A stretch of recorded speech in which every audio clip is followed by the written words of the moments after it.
Saudara yang dikasih dalam Tuhan Yesus Kristus, kita bersyukur buat kasih setia dan kebaikan Tuhan yang luar biasa. Hari ini kita akan dilayani oleh hambanya, yaitu Ketua Sinode kita, yaitu Bapak Agus Mayanto. Beliau masih muda, energik, cerdas, keren lagi saudara. Saya yakin kita pasti diberkati, haleluya. Saya yakin kita diberkati lewat firman Tuhan pada malam hari ini. Silakan Pak Agus, saya minta maaf karena sinyal jadi putus-putus saudara yang kasih Tuhan. Silakan Pak Agus untuk menyampaikan firman Tuhan. Selamat malam, terima kasih Pak Sion. Terlalu berlebihan menyebut diri saya. Iya, mari kita berdoa dulu ya. Yuk kita berdoa.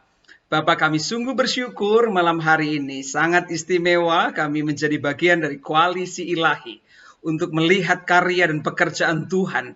Semakin dekat kami menyatakan kasih dan anugerah-Mu dinyatakan atas bumi ini, dan kami menjadi bagian dari arak-arakan itu. Kami bersuka cita, memuji Tuhan dan berbangga hati. Siapakah kami sehingga Engkau melibatkan kami semua ini dalam karya Tuhan, karya agung surga bagi dunia ini. Dan kami bersyukur malam hari ini dalam persekutuan ilahi dari berbagai tempat kami dipersekutukan. Kami percaya ada dalam maksud dan rancangan Tuhan yang sungguh amat baik dan mulia, yang pasti akan membawa berkat bagi hidup kami, gereja Tuhan dan masyarakat. Kami bersyukur dan biarlah kiranya malam hari ini kami merenungkan sabda-Mu dan kuasa kasih karunia Allah tetap melingkupi kami dimanapun kami berada. Di dalam nama Tuhan Yesus kami berdoa. Amin. Ya, Bapak Ibu dan Saudara dikasih Tuhan, yang pertama-tama saya mau mengucapkan terima kasih yang sebesar-besarnya dan apresiasi kepada para pendoa. Amin. Ini pekerjaan doa itu tidak terlalu kelihatan, tetapi energi, atmosfer yang terbangun sangat ditentukan oleh kesungguhan hati orang-orang yang berdoa. Amin. Karena hidup itu bukan hanya sekedar apa yang terlihat, tetapi justru yang tidak terlihat itu. Dan yang tidak terlihat seringkali orang tidak kerjakan, karena orang hanya mengerjakan apa yang nggak kelihatan. Apa yang terlihat, tetapi yang nggak kelihatan nggak dikerjakan. Padahal itu yang powerful. Nah, kenyataan hidup dunia ini adalah ada yang disebut sebagai dunia yang ansih real, apa yang bisa disentuh oleh indera. Tetapi ada hal yang nggak tersentuh oleh indera, dan itu bukan berarti tidak ada. Nah, bukan berarti yang tidak ada itu lalu tidak dikerjakan. Padahal justru panggung itu kan di depan. Tetapi apa yang terjadi di depan panggung sangat ditentukan apa yang terjadi di belakang panggung. Nah, orang seringkali hanya melihat apa yang di depan layar kaca, tetapi di behind the scene-nya nggak terlihat. Nah, Bapak Ibu dan Saudara dikasih Tuhan, ini adalah orang-orang hebat yang ditaruh Tuhan di belakang panggung, di balik panggung, tetapi memberi pengaruh besar terhadap apa yang terjadi di panggung, apa yang menjadi terlihat. Maka saya mengapresiasi saudara-saudara semua dan bersyukur bahwa Muria Berdoa ini menjadi bagian dari karya Allah yang bukan hanya harus diakui, tetapi memberi sentuhan yang membuat berbeda dari apa yang kita lakukan dalam bergereja, dalam bersinode dan ber-GKMB ini. Karena saya percaya ada beberapa unsur dalam perubahan, dalam setiap perubahan. Satu, ada yang disebut leader. Leader sangat mempengaruhi perubahan. Jadi leader yang diurapi oleh Tuhan, seorang leader yang mendapatkan hikmat dan pertolongan Tuhan serta kekuatan dari Tuhan, dia akan membawa arak-arakan pada perubahan dan karya Allah. Dan itu sudah nyata dalam Alkitab, misalnya Musa dalam urapan Tuhan. Membawa bangsa Israel keluar dari Mesir dan menuju Kanaan, maka leader diperlukan. Ini adalah orang yang tampil, yang menghadapi secara langsung dalam tanda kutip peperangan, lalu kemudian menggunakan sistem-sistem dan perangkat-perangkat tertentu supaya apa yang dilakukannya itu bisa jadi berhasil, membawa kepada tujuan Allah, leader. Yang kedua adalah people power atau kelompok orang yang disebut masyarakat luas. Nah, people power seringkali juga menjadi bagian yang sangat strategis bagi perubahan. Sehingga apa yang terjadi tahun 98, 99 ketika tumbangnya Orde Baru itu kita mengalami yang disebut sebagai people power.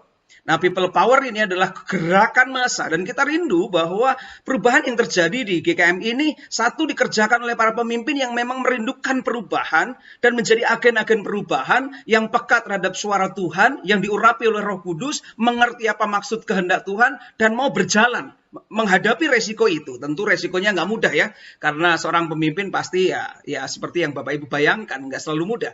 Dan dua, kita rindu gerakan itu bukan hanya menjadi milik pemimpin, tetapi menjadi gerakan people power. menjadi keprihatinan bersama, kerinduan bersama, harapan bersama, dan kita akhirnya bergerak bersama. Karena kalau bukan orang-orang yang bergerak bersama dan jemaat ini bergerak bersama, maka perubahan menjadi sangat sulit terjadi. Nah, yang berikutnya adalah yang gak kalah pentingnya dalam setiap perubahan sejarah adalah kelompok pendoa. Jadi, ada kelompok pendoa yang justru memang menjadi bagian, gak kelihatan, nggak ada di panggung, lalu kemudian juga nggak ada di jalan, tetapi dia ada di rumah-rumah, ada di kamar-kamar, ada di goa-goa, ada di tempat-tempat tersembunyi yang mengalirkan energi dan istilahnya adalah menggedor pintu surga supaya malaikat Tuhan itu turun dan mengawal pemimpin-pemimpin, mengawal perubahan itu ada dalam kendali dan maksud Tuhan. Saya ingat sekali ketika tahun 2010 saya pergi ke Strasbourg. Strasbourg adalah salah satu kota kecil yang ada di Prancis. Dan itu adalah daerah yang sangat pengaruhnya besar bagi reformasi gereja dan secara khusus bagi gerakan Anabaptis Mennonite di sana. Dan di sana ada disebutkan sebagai satu rumah yang ditempati oleh para nabi dan nabiyah. Mereka menyebutnya adalah orang-orang yang bersekutu dalam doa dan mereka menanti-nantikan kehadiran Allah, berdoa sungguh-sungguh. Bahkan dalam berdoa inilah yang menjadikan proses reformasi itu bisa terkawal dengan baik. Dan perubahan-perubahan terjadi di dalam gereja oleh karena ada kelompok orang-orang yang secara senyap bekerja dengan sungguh-sungguh, dengan lututnya, dengan hatinya, dengan seruannya kepada Tuhan. Dan ada di dalam kamar-kamar itu. Nah, menariknya dan itulah yang menjadikan perubahan itu bisa terdorong dan bisa memungkinkan terjadi. Dan saya percaya bahwa kalau kita merindukan perubahan, pertumbuhan, kegerakan, dan akhirnya bisa menjadi dampak bagi kemuliaan Tuhan, bagi kehidupan dunia ini, mau nggak mau, kita harus doakan para pemimpinnya, kita harus doakan seluruh jemaatnya, dan kita harus concern membangun tunggu-tunggu doa dan kelompok-kelompok doa yang semacam ini. Karena saya percaya kalau Tuhan hadirkan ini dalam sejarah GKMI, kelompok muria berdoa, orang-orang yang berkoalisi berdoa malam ini aja bisa berkumpul 50 orang. Bayangkan saja apa yang akan terjadi atas GKMI. Karena ini menunjukkan bahwa ada hati yang ditaruh oleh Tuhan dan Tuhan sendiri yang menyatakan bahwa perubahan dan kemajuan akan terjadi. Buktinya apa? Ditaruh di dalam hati para pendoa. Bahkan sebelum para pemimpin berpikir, bahkan sebelum rakyat pun mengerti, kepada para pendoa lah ini disingkapkan lebih dahulu. Gitu. Kalau para pendoa ini sungguh-sungguh adalah orang-orang yang mau menangkap energi ilahi dan itu dialirkan atas GKMI, saya nggak bisa bayangkan. Pasti sesuatu yang besar terjadi. Amin ya. Amin. Nah, salah satu, maka saya sangat berterima kasih, mau mengucapkan terima kasih yang luar biasa kepada saudara-saudara semua dan mendorong kita semua untuk ayo terus maju, bangun ini koalisi ilahi ini, bangun koalisi doa ini, bangun terus kebersamaan ini di ruang-ruang kita masing-masing, bahwa ternyata ini tanpa terasa bahwa ini sudah menghangat dan menjadi api di lingkungan GKMI. Ini bukan hanya menjadi ruang interaksi di antara kita, tetapi ini telah menjadi ruang intervensi ilahi. Gitu. Nah, ruang intervensi ilahi ini terjadi ada di Muria Berdoa ini. Dan kami pun percaya misalnya ya, panitia yang bekerja keras ini pertama kali melakukan persidangan MPL secara virtual dan dalam segala keterbatasan dan tantangan, tetapi ternyata justru bisa melampaui dari apa yang kita bisa bayangkan dan pikirkan, bisa melampaui dari keterbatasan-keterbatasan kami. Dan memang doa itu mendorong orang untuk mengalami lompatan-lompatan ilahi melampaui dari keterbatasan kita. Dan panitia mengalami itu sebenarnya, panitia pun terbatas. Tetapi ternyata justru kita sendiri melampaui ekspektasi itu. Kenapa? Ya karena kita percaya bahwa kita didoakan, kita percaya bahwa Tuhan bekerja, kita percaya bahwa kita ini sedang ada dalam arak-arakan itu dan kita di belakang Tuhan yang sedang bekerja dan orang-orang yang diajak Tuhan, kita semua ini berkoalisi. Ya walaupun tidak selalu mudah, tetapi saya percaya bahwa energi itu nggak bisa dibohongi, kuasa itu nggak bisa dibatasi.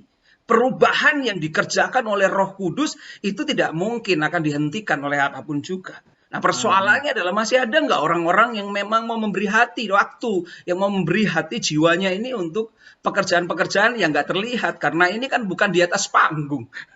Yang di atas panggung itu yang kelihatan ya kita-kita aja, tapi kan apa yang di depan panggung itu di on stage itu sangat dipengaruhi oleh apa yang terjadi di belakang panggung. Dan terima kasih untuk saudara-saudara yang bersedia ada di belakang panggung, tetapi energi saudara mengalir kuat karena intervensi ilahi berlaku dan terjadi atas kita dan GKMI. Nah, malam hari ini saya ingin berbagi sedikit kesadaran apa yang sesungguhnya Tuhan taruhkan di dalam diri saya dalam pembangunan jemaat atau pembangunan rumah Tuhan. Saya menjadi salah satu pengagum Salomo. Karena apa? Ketika Tuhan bertanya kepada Salomo tentang apa yang dimintanya kepada Tuhan, nah Tuhan membuka diri. Coba kalau dalam bahasa Jawa itu sakjane kowe iki njaluk apa to? Kalau nek kowe ku pengen apa-apa, ngomong mbek aku tak wenehi. Gitu. Enak banget ya Tuhan gitu. Nah, satu yang menarik buat hati saya adalah dia diberi kesempatan dan ruang untuk meminta kepada Tuhan sesuatu yang tentunya kalau kita minta sama Tuhan kan apa yang kita mau, apa yang kita inginkan, apa yang kita harapkan. Tapi justru pilihan dari Salomo itu adalah dia mengerti apa yang Tuhan kehendaki. Maka salah satu kunci doa adalah bukan apa yang kita mau, tetapi apa yang Allah mau. Jadi menyelaraskan diri kita dengan apa yang Allah kehendaki menjadi kata kunci dari iman dan doa. Doa tidak sedang memaksa Allah untuk melakukan seperti apa yang kita mau. Tetapi doa membawa kita ditundukkan kepada kehendak Allah. Doa membawa kita ditundukkan kepada maksud ilahi. Dan doa membawa kita untuk selaras dengan apa yang menjadi tujuan ilahi. Amin. Nah, itulah yang kemudian menjadikan Tuhan justru melimpahkan banyak hal yang nggak terpikirkan dan yang nggak diminta oleh Salomo. Nah, kalau gini kan Bapak Ibu, jangan berpikir ketika kita berdoa itu Tuhan nggak tahu apa yang kita perlu. Juga nggak salah kita punya keinginan, kita punya rinduan, punya harapan. Nggak ada yang salah dengan itu. Yang salah adalah kalau kita lalu kemudian berpikir bahwa doa adalah cara kita untuk merampok Allah. Dan memberitahu Allah seolah-olah Allah nggak tahu apa yang kita perlu.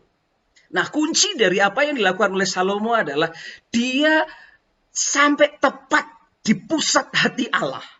Dan ketika dia ada tepat di pusat hati Allah itu, maka apa yang dirindukan, yang lain, yang nggak terpikirkan olehnya, ditambahkan oleh Tuhan.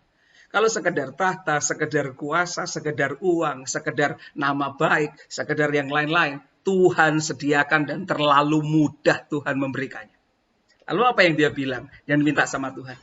Dia minta sederhana saja, berikanlah hikmat-Mu untuk memimpin umat-Mu yang demikian banyak dan besar ini. Karena tidak mudah bagiku untuk melakukannya. Dia tahu apa yang diperlukan. Dia tahu apa yang Allah mau dan mau lakukan untuk kehidupan bangsanya. Ternyata memang hikmat itulah, pengertian itulah, penerangan budi dan tuntunan untuk bisa mengelola semuanya dengan sungguh baik. Itu yang dikehendaki Allah. Itu tujuan Allah. Nah, kalau tujuan Allah itu yang dikejar, maka semuanya aku akan tambahkan kepadamu. Itu kan firman Tuhan yang Tuhan Yesus sampaikan. Jadi jangan sibuk dengan semuanya, tapi sibuklah dengan isi hati Tuhan, sibuklah dengan maunya Tuhan, kejarlah apa yang menjadi tujuan ilahi. Karena kesanalah Tuhan akan memerintahkan berkat-berkatnya kepadamu. Amin. Dan gak usah takut, karena memang berkat itu menyertai dari apa yang sudah ada di isi hatinya Allah. Dan benar apa yang terjadi. Dan yang kedua yang membuat saya tertarik dengan Salomo adalah kalau kita baca di dalam Mazmur 127. Dia itu kan dipercaya untuk membangun bait Allah. Bait Allah ini adalah bait Allah yang sangat disegani dan diharapkan untuk dibangun. Karena kekuatan umat Israel adalah pada kehadiran Allah di tengah-tengah mereka. Umat itu tidak ada artinya apa-apa sejauh Allah tidak hadir, Allah tidak bertahta, Allah tidak tinggal di situ. Ini penting. Maka spirit pembangunan bait Allah atau rumah Allah adalah bahwa Allah itu berkemah di tengah-tengah umatnya. Dan termasuk koalisi doa adalah upaya di mana ini Allah harus hadir di sini nih. Dia perlu tinggal di tengah-tengah kita karena nggak ada artinya kita kumpul kalau nggak ada Allah di sini.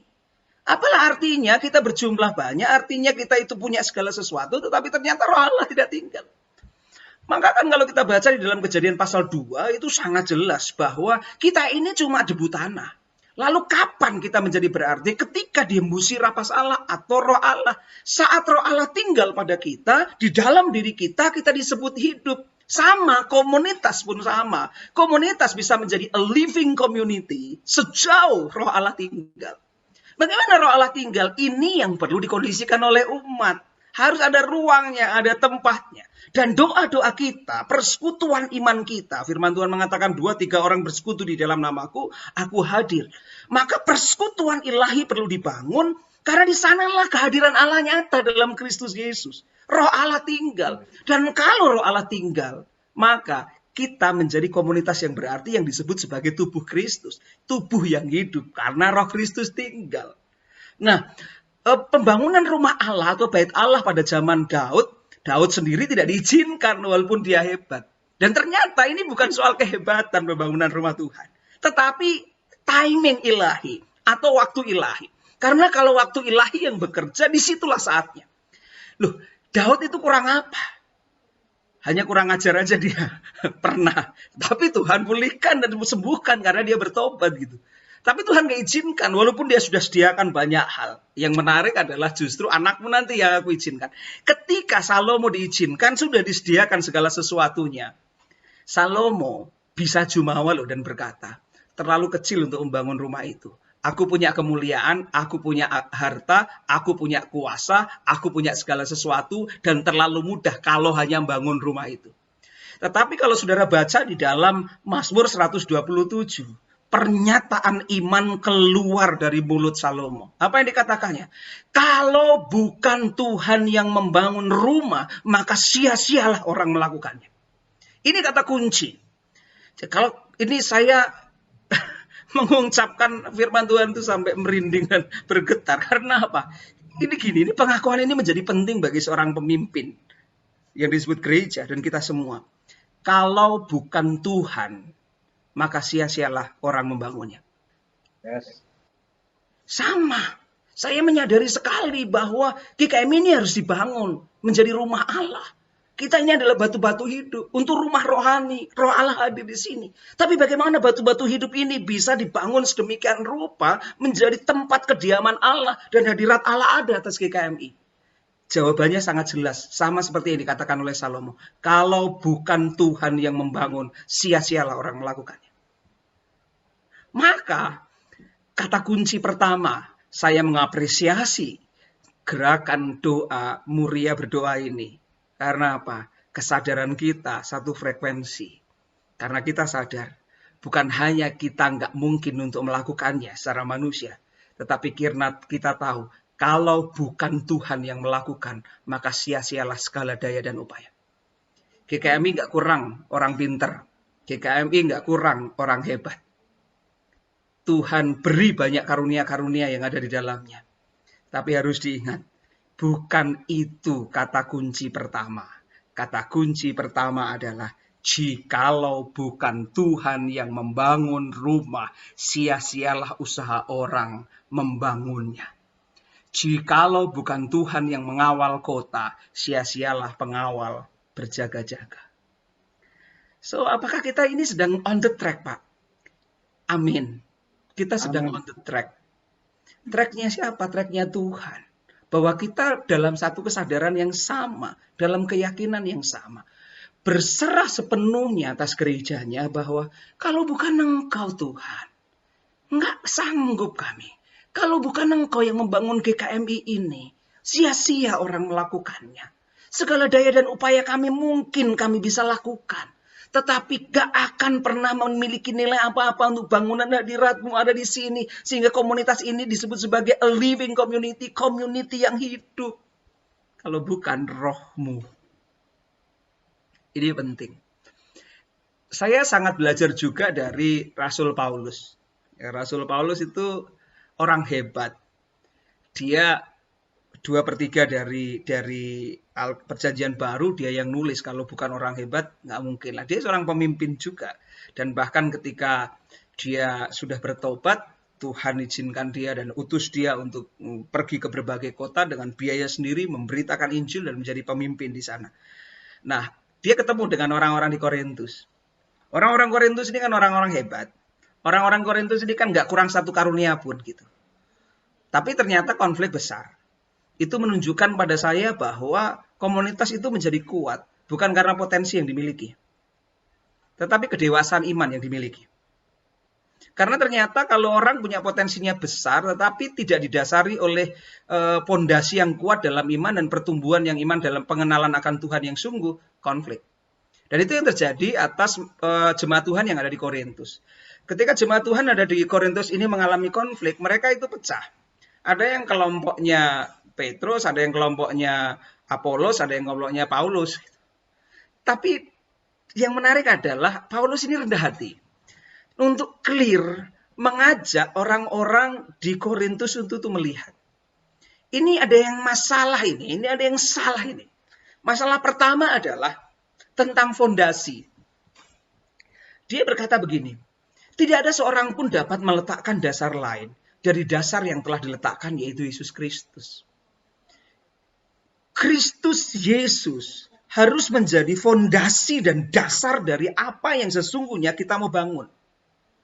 Terserah kita mau pakai bangun dengan cara apa, it's okay lah. Gitu. Karena orang punya gaya, orang punya metode, orang punya selera. Tapi persoalannya itu adalah bukan gaya, model, selera, dan tipikal. Tetapi adalah Kristus. Nah, GKMI ini kalau disebut sebagai sebuah bangunan, maka nilainya itu dan kokohnya itu terletak di mana?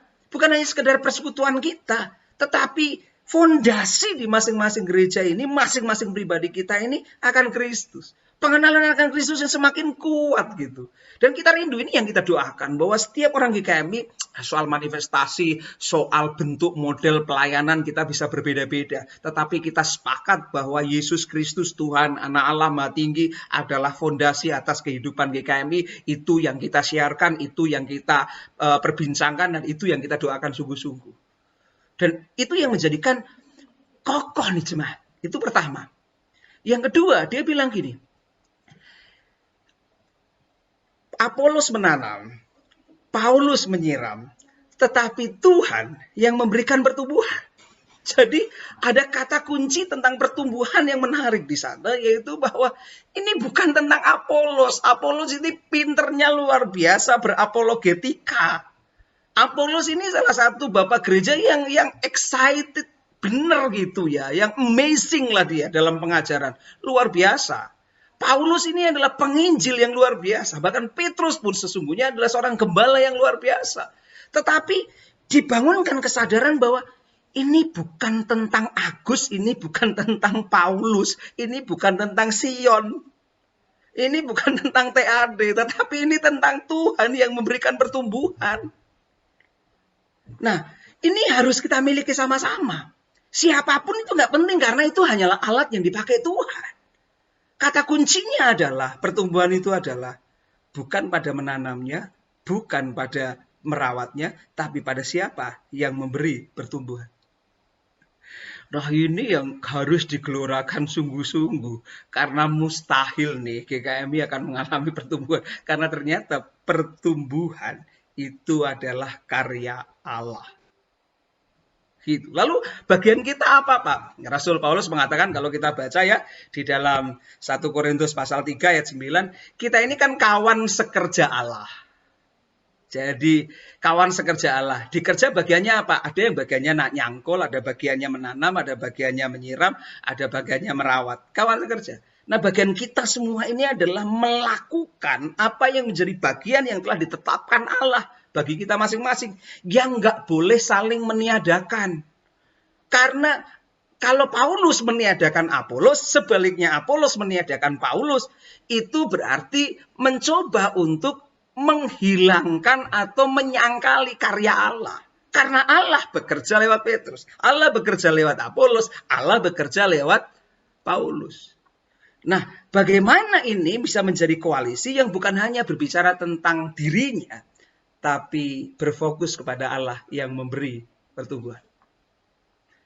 Saya bersyukur harus ada orang-orang dan kelompok pribadi-pribadi, kelompok-kelompok orang yang mengawal supaya kita tetap pada fokus yang benar. Ada kelompok yang harus mengawal supaya intervensi terjadi atas GKMI, sebab di sanalah kekuatan dan kekokohannya. Ada kelompok-kelompok jemaat yang harus mengawal dengan iman, supaya GKMI mengalami pertumbuhan. Karena apa? Tuhanlah yang memberi pertumbuhan. Yes. Dan Muria berdoa adalah kelompok yang ditetapkan Tuhan untuk mengawal itu. Amin. Saya berdoa dan berharap energi cinta kasih yang Tuhan taruh di dalam diri saudara-saudara semua untuk mengasihi GKMI dan membangun koalisi ilahi ini terus berlanjut. Jangan pernah berhenti. Karena kami ini orang yang ada di depan, di panggung, sangat-sangat dipengaruhi oleh apa yang sesungguhnya saudara kerjakan di belakang panggung. Tuhan berkati. Haleluya. Wow, terima kasih Pak Pendeta Agus, luar biasa.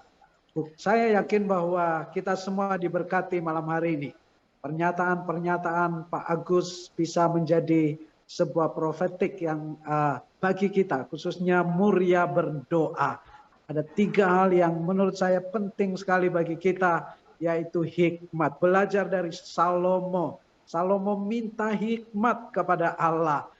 Beda dengan kita minta berkat, kita minta kesembuhan, kita minta kesuksesan, kita minta keberhasilan.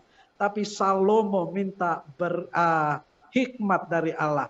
Nah, tahukah saudara bahwa hikmat itu tidak bisa saudara dapatkan dari bangku kuliah, dari pendidikan formal. Tetapi hikmat itu kita dapatkan dari intimasi kita dengan Allah. Nah, ketika kita terus membangun intimasi kita dengan Tuhan, hikmat ilahi itu memenuhi kita dan turun atas kita. Yang kedua adalah pengakuan, itu penting. Seorang pemimpin, dia harus mengakui bahwa Tuhanlah pemimpinnya. Dia harus mengakui bahwa Tuhan yang punya otoritas. Gereja-gereja hari ini bukannya menjadi gereja Tuhan, tapi gerejanya Tuhan yang mengatur gereja, bukan Tuhan lagi. Nah, kita perlu bertobat, saudara, supaya kita mau merendahkan hati kita untuk mengaku bahwa pemimpin gereja ini adalah Yesus. Tujuan gereja adalah pelayanan untuk kemuliaan Tuhan, bukan ribut dengan segala macam titik bengek, aturan dan sebagaimana itu yang sering kita lihat dan kita saksikan, saudara. Dan kita yakin dan percaya bahwa pertumbuhan bukan karena soal metode penting. Orang-orang pemimpin yang hebat, yang pintar itu penting. Tetapi kita tahu bahwa pertumbuhan itu karena Kristus. Gereja bukan soal siapa ketua sinodenya, bukan tentang Pak Agus Mayanto, bukan tentang Pak Sekum, atau bukan tentang siapapun, tetapi tentang Yesus Kristus. Haleluya. Terima kasih Pak Agus, luar biasa malam hari ini.